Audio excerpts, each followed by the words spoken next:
গুলিবিদ্ধ ইনকিলাব মঞ্চের মুখপাত্র শরীফ মোহাম্মদ উসমান হাদীর শারীরিক অবস্থা নিয়ে চিকিৎসকদের আশাবাদের কোনো নতুন ইঙ্গিত মেলেনি। চিকিৎসায় গঠিত মাল্টিডিসিপ্লিনারি মেডিকেল বোর্ড জানিয়েছে, চিকিৎসায় দ্বিতীয় দিনেও তার অবস্থা অত্যন্ত জটিল ও ঝুঁকিপূর্ণ রয়ে গেছে। সর্বশেষ সিটি স্ক্যানে মস্তিষ্কের ফোলা আগের তুলনায় আরও বেড়েছে, যা চিকিৎসা বিজ্ঞানের দৃষ্টিতে গভীর উদ্বেগের কারণ। মেডিকেল বোর্ডের তথ্য অনুযায়ী গত 12 ডিসেম্বর ঢাকা মেডিকেল কলেজ হাসপাতালে প্রয়োজনীয় সার্জিক্যাল অপারেশন শেষে তাকে উন্নত চিকিৎসার জন্য এভারকেয়ার হাসপাতালে ঢাকায় স্থানান্তর করা হয়। 14 ডিসেম্বর পুনরায় মূল্যায়ন করে দেখা যায় বাড়তি সেরিব্রাল ইডেমার কারণে মস্তিষ্কে অতিরিক্ত চাপ সৃষ্টি হয়েছে, যা রোগীর সামগ্রিক অবস্থাকে আরও সংকটাপন্ন করে তুলেছে। চিকিৎসকদের ভাষ্য অনুযায়ী ব্রেন স্টেমে আঘাত এবং মস্তিষ্কের ফোলার প্রভাবে তার রক্তচাপে ওঠানামা হচ্ছে।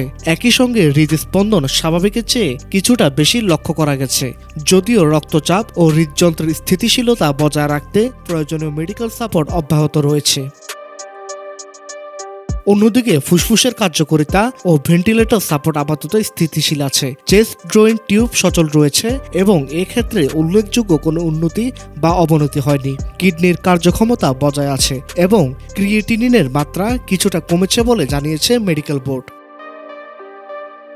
তবে ব্রেন ইনজুরির কারণে হরমোনগত ভারসাম্যহীনতা দেখা দেওয়ায় ইউরিন উৎপাদনে তারতম্য হচ্ছে। এজন্য অ্যাসিড বেস ব্যালেন্স, ফ্লুইড ও ইলেকট্রোলাইট নিবিড়ভাবে পর্যবেক্ষণ করা হচ্ছে।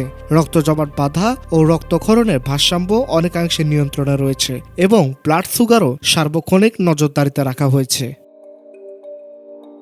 মেডিকেল বোর্ড জানিয়েছে, ওসমান হাদীর অবস্থা এখনও অত্যন্ত আশঙ্কাজনক। সর্বোচ্চ পেশাদারিত্বের মাধ্যমে চিকিৎসা চালিয়ে যাওয়া হচ্ছে। প্রয়োজনে দেশের বাইরে উন্নত চিকিৎসার সিদ্ধান্ত নিলে সর্বাত্মক সহযোগিতার আশ্বাসও দেওয়া হয়েছে। অপ্রয়োজনে ভিড় এড়িয়ে চলা ও গুজব না ছড়ানোর আহ্বানের পাশাপাশি তার দ্রুত আরোগ্যের জন্য দেশবাসীর কাছে দোয়া চাওয়া হয়েছে। News desk, Dhaka digit.